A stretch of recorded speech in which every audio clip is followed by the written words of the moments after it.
not getting it back. Hey! Look at the top over here! Hands up, man! Hands up! Hey, right! Hey! That's ridiculous! Hey! Slow up! One! Defense! Go, go, go, Trevor! Defense! Trevor! Go! Come on, guys! Go, deep! Can't improve the position, John. Hey! From 1-4. Ow. Yeah. Go ahead.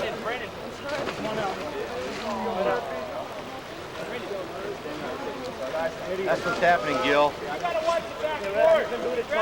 That's right. Exactly right. I saw it. On the back court. Let's go, deep. Press up. This is Ken Hamdorf, coach of water polo at Golden West College, and I'm sitting here today with Brian Murphy, and we're here to record some things that happened to Brian on last Friday in a water polo game with Mount Sac on October 6th.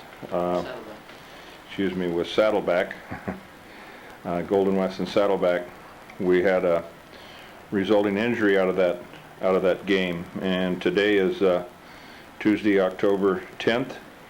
And so it's been a few days since the injury occurred. I'd like Brian to describe what happened to cause that injury. I was swimming to a front court offense in the third period. There was a foul on the perimeter. I just passed the ball down to the wing on the left-hander side. And I had just taken a stroke to the strong side of the pool, advancing offense.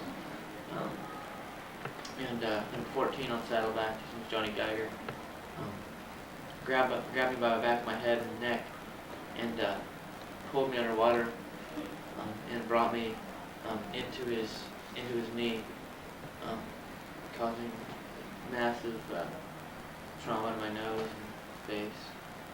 It's bleeding profusely, even moments afterwards. You went to the doctor that night, the emergency hospital that night? Yes, sir.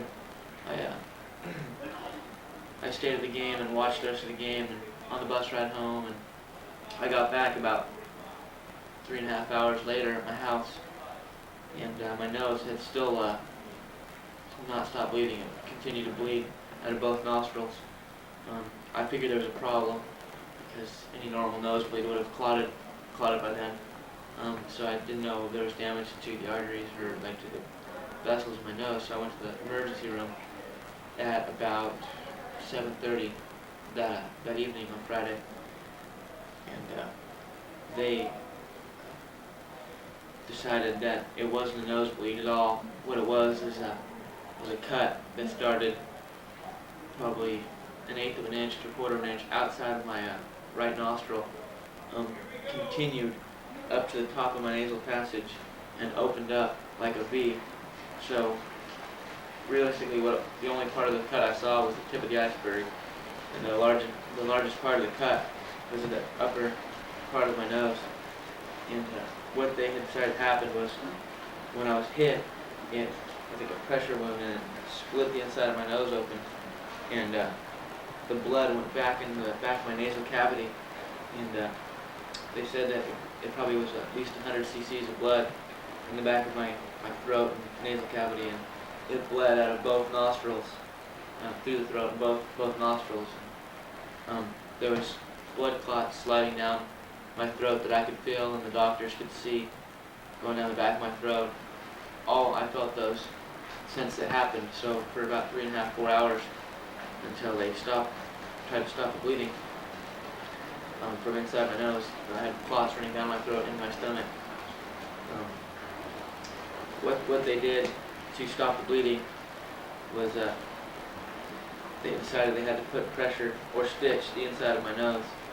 The first option was to cut the side of my nose open and pull it back and stitch the inside, but since there was no specialist available that evening, the course of action they decided to do was to stitch what they could from the outside of the nose and put this unsightly thing, which was probably about 3 inches long, and it was flat and hard when they put it in there.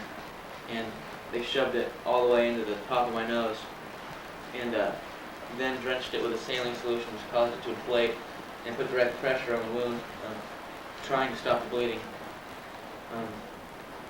It's one of the most excruciating experiences in my life that I've ever had to go through. Because before they put the stitches in the pack in, I was lied down on my back with blood running down my throat, and they packed my nose with gauze twice, that was soaked in lidocaine and epinephrine, which caused my nose and throat and slopped in my eye to go numb and just to burn, and it was the worst, most uncomfortable feeling I've ever felt.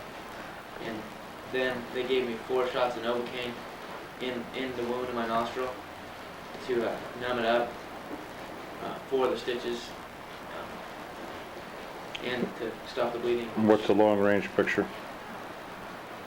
The long-range picture is yet to be foreseen.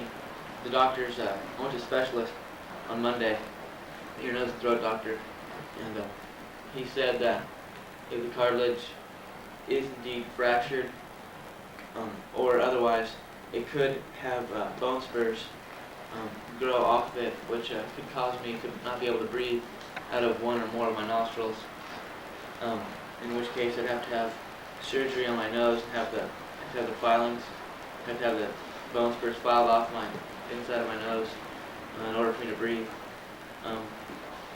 They said they're not sure about permanent cosmetic damage. That has to be seen over time, if how my nose will react to the trauma I went through.